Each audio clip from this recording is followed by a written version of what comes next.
Как возникла Великая Татария и чем она стала? Казань. Институт истории имени Марджани. Академия наук Республики Татарстан. 2019 год. Рафаэль Хакимов. В этой небольшой книге о тысячелетней истории Великой Татарии сделана попытка выяснить причины возникновения и падения самого большого государства за всю историю человечества, показать его влияние на становление Российской империи, а также роль татар в этих процессах. Выпуск 7.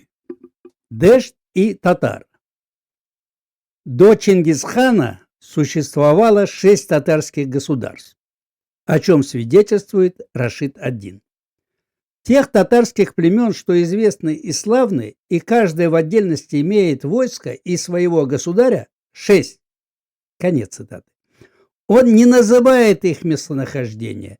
Кляшторный, один из татарских юртов, локализует вокруг озера Буир-Нор на северо-востоке нынешней Монголии. Другой юрт он относит к территории Ганцю на границе с Восточным Туркестаном со столицей Сучжоу. Махмуд аль-Кашгари называет эту территорию Дэшт и татар.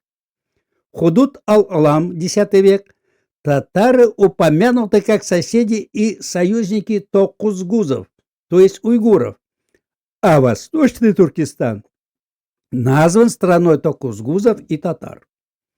К третьему татарскому юрту можно отнести кимахский каганат. Кимаки и кипчаки, основатели каганата, происходили из татар. Храпачевский предложил свою версию локализации татарских государств. По данным тангутских источников, в XI-XII веках Си-Ся граничила с 3 татарскими объединениями. 2 из них следует относить к западным татарам. Третье, что занимало территорию от гор Алашань до гор Иншань, это уже то татарское объединение, которое связано с белыми татарами, ангутами, и союзными им племенами тюркского, монгольского и смешанного происхождения – найманы, жубугу, чернопозвоночные шивейси и другие. Войска Дю на северных и северо-восточных границах Китая, точнее империи Ляо и Цзинь, можно считать еще одной восточной татарской конфедерацией. При этом она также содержала различные по происхождению племена. Например, татар-тераитов, уйгуров, меркитов, тангутов и многих других. И временами внешние наблюдатели, вроде сунских авторов, ее могли принимать за 2 различных объединения. И, наконец, последней крупной татарской конфедерацией следует назвать те объединения, собственно, монгольских племен, что периодически и в разных конфигурациях создавали свои племенные союзы. Конец цитаты.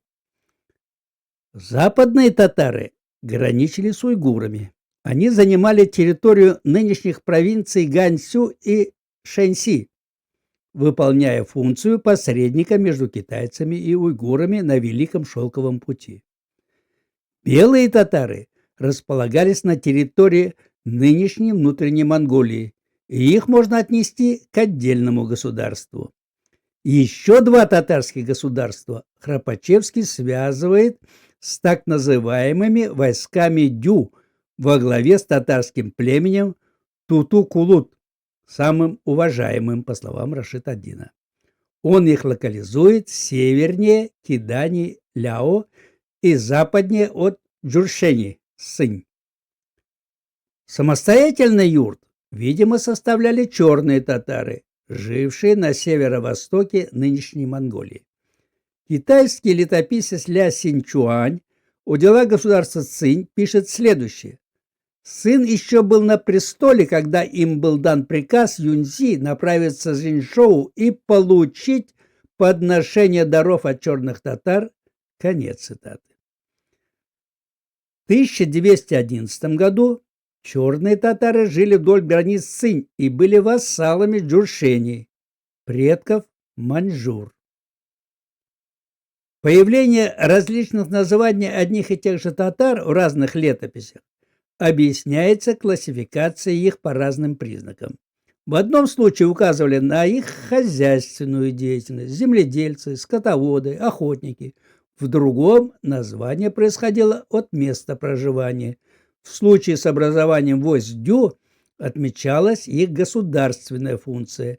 В Зиньши они названы пограничные войска Севера. Таковы татарские юрты и их местоположение, хотя неясно, сколько времени они просуществовали до завоевания Чингисхана. В китайских источниках упоминается также государство западных, северных и северо-западных татар. По сути дела, это уже названные государства. Западные татары жили в Ганьсу и Шэньси, северные – на границе Сися, пустыни Гоби. Их можно отнести к черным татарам. Государство северо-западных татар – это территория белых татар, онгутов. Конец выпуска. Продолжение следует. Давамы бар.